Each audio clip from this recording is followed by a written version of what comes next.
Olá a todos. Bom, estamos começando mais uma aula de música e hoje a gente vai tratar um pouco sobre os vídeos que eu já recebi, sobre os treinamentos de vocês e um bom resumo sobre algumas coisas.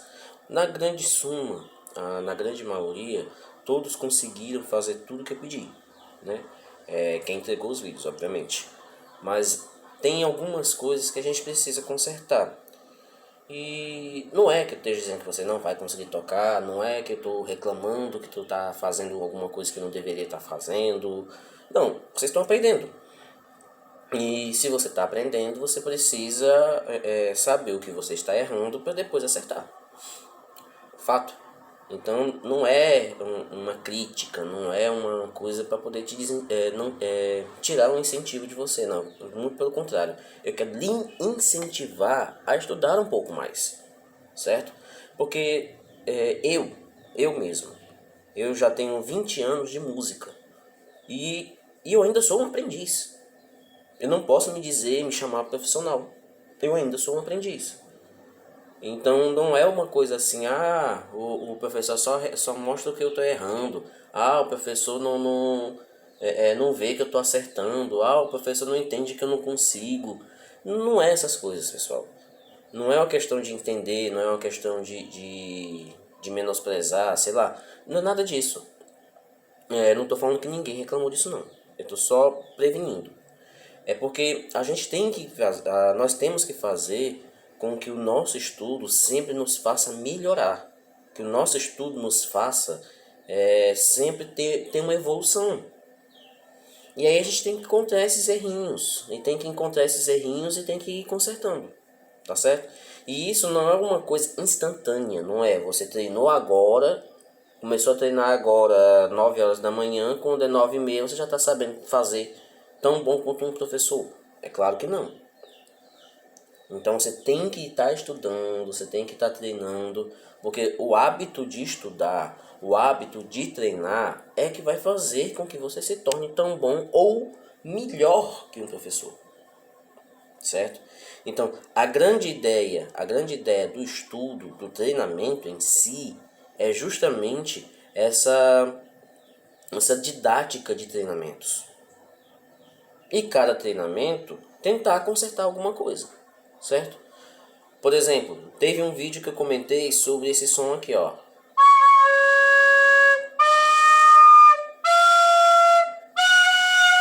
Né? Então percebendo que a nota ela fica mudando de som, em vez de ela começar do mesmo jeito e terminar do mesmo jeito.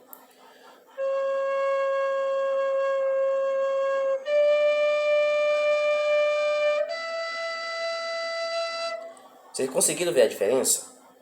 Então, essa é uma das coisas que a gente tem que consertar. Tem gente que está tocando, que está soprando, que acontece isso.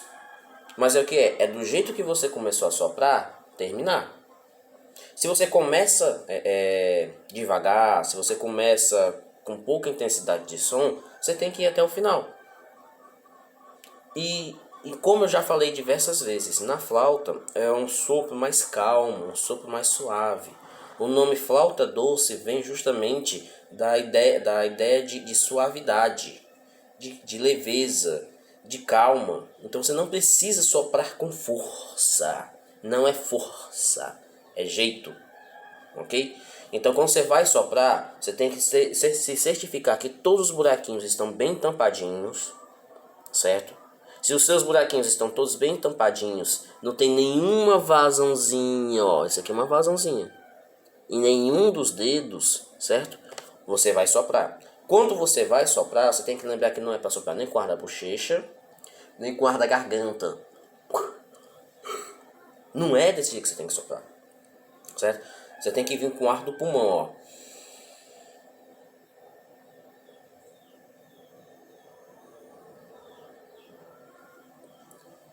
Essa quantidade de ar que eu estou jogando fora, vocês podem prestar atenção que eu não fiz. Não foi assim que eu fiz. Eu joguei uma quantidade de ar calma. Eu joguei volume, quantidade, não velocidade. Certo? Não é de uma vez. Não é? Não. O ar ele tem que ir com calma por dentro do teu instrumento. Certo? Quando ele vai com calma,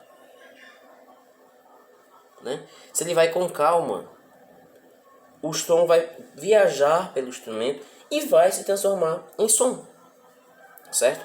Então é essa a grande ideia. Você tem que saber como soprar, ok?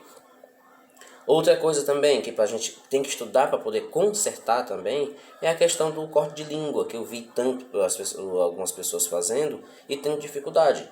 Que é quando vai fazer o corte de língua, a gente faz.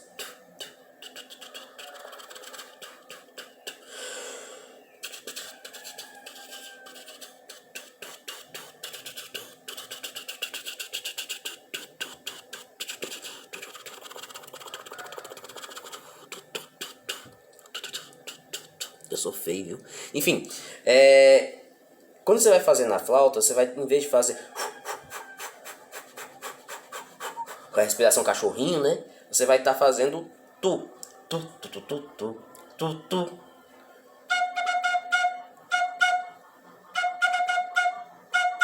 Certo? Então é isso que é necessário fazer para cada nota. E quando você está tocando, você tem que fazer isso, ó.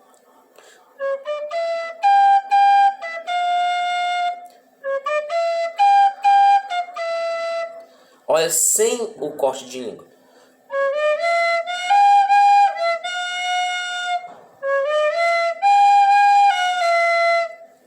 Vira a diferença? Certo? Isso a gente chama de execução, certo? A execução, quando ela é feita de uma maneira correta, a música ganha outro sentido, uma outra sonoridade, uma outra interpretação, certo? E isso é extremamente importante. Isso é extremamente importante para quem trabalha em grupo. Porque quando você está tocando sozinho, beleza, é a sua interpretação, é o seu jeito de ver o som. Agora, quando você está tocando com outras pessoas, a gente tem que seguir um padrão. O que é o padrão? É todo mundo fazer do mesmo jeito. Porque eu posso ter 100 pessoas tocando, mas no meu ouvido eu vou estar escutando como se fosse uma só, certo? E principalmente quando a pessoa está tocando, ela não pode só querer se ouvir, ela tem que ouvir também o resto do grupo, né?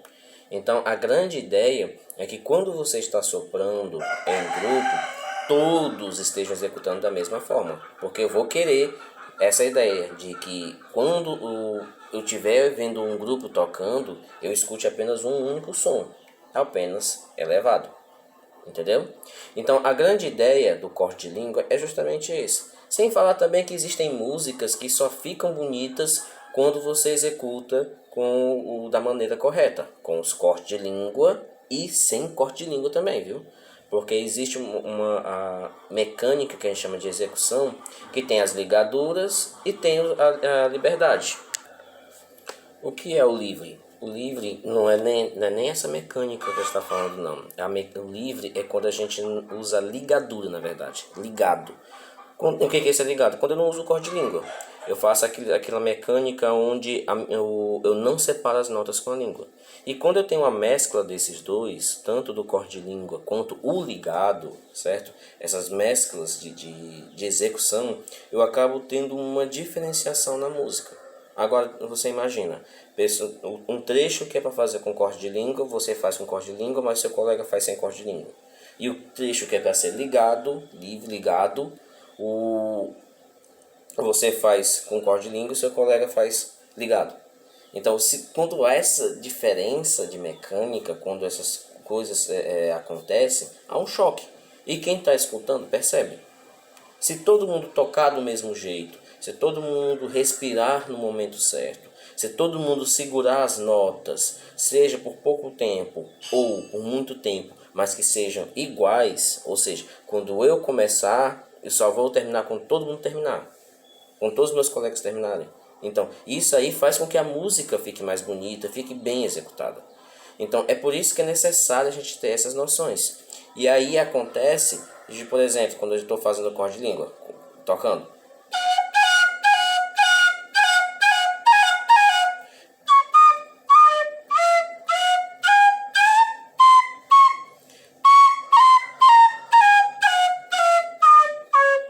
Tá vendo? Tem gente que quando tá tocando, Isso acontece em todos os níveis. E quando vai tocar, ó,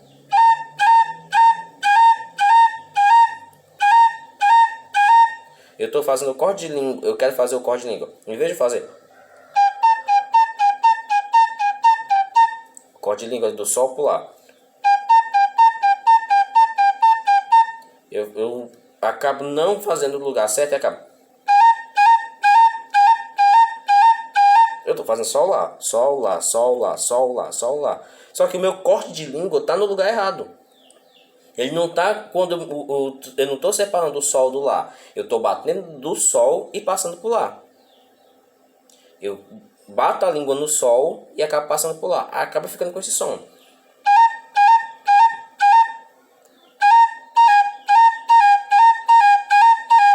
E é a mesma coisa que eu estou fazendo com lá. Eu bato no lá para poder descer pro sol. Em vez de eu bater entre os dois. O que é bater entre os dois? É depois que o meu dedo saiu do sol, é que eu bato. Eu bato para poder. Eu só bater na nota que eu quero que fique. Então.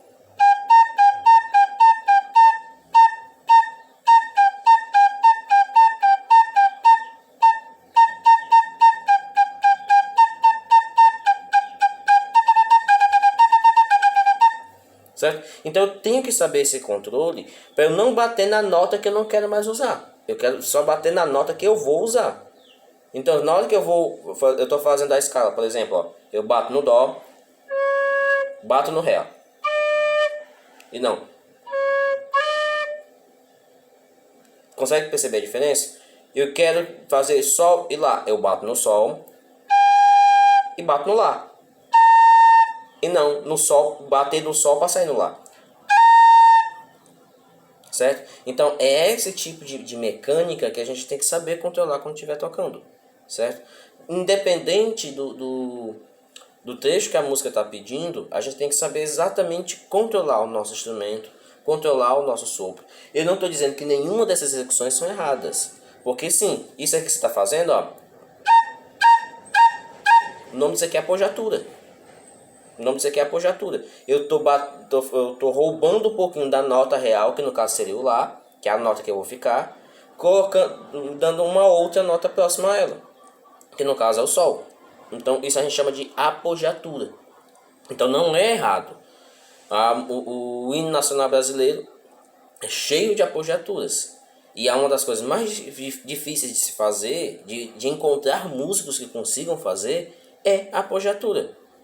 Normalmente somente quem já entende de teoria, somente quem já treinou para conseguir fazer essa apogiatura é que vai conseguir fazer a apogiatura de maneira bonita, certo? Porque ainda tem gente que faz a apogiatura, mas executando de uma maneira errada. Eu conheço muita gente que faz isso. Então, é uma questão, não é uma questão de estar errado, mas não é esse o uso que a gente tem que fazer agora. O uso, o que eu queria que vocês façam é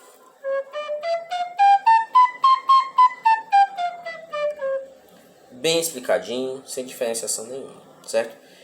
Então, isso aqui foi o que eu vi nos vídeos até agora que eu recebi, tá legal? Então são coisas que a gente precisa consertar. Se você que já acertou, mas é interessante saber das coisas que eu falei hoje.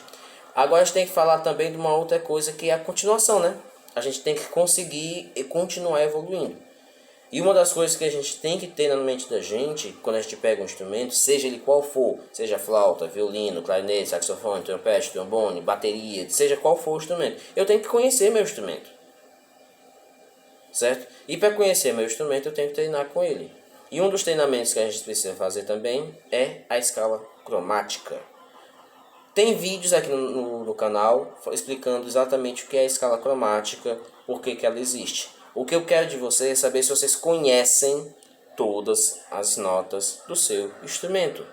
E quando eu digo todas as notas do seu instrumento, eu estou falando tanto das notas naturais, quanto as que estão acidentadas, de sustenidos e acidentadas de bemóis. E entender quando você vai utilizá-las, certo? Então o que eu quero? O nosso exercício é a escala cromática. Escala cromática, tá aqui. Vamos começar. Dó natural, né? Dó natural, Dó sustenido. Ré natural, Ré sustenido. Mi, Fá, que nós sabemos que quando eu coloco um sustenido no Mi, ele vira Fá, né? Fá, Fá sustenido. Ou pode ser o Fá sustenido assim, ou pode ser o Fá sustenido assim. Existem muitos métodos que ensinam Fá sustenido assim, mas normalmente é para flautas que são mais afinadas, certo? Quando a flauta é mais afinada, eu consigo fazer esse Fá sustenido. Quando ela não é tão afinada, eu posso colocar esse dedinho aqui que eu acabo criando uma afinação melhor.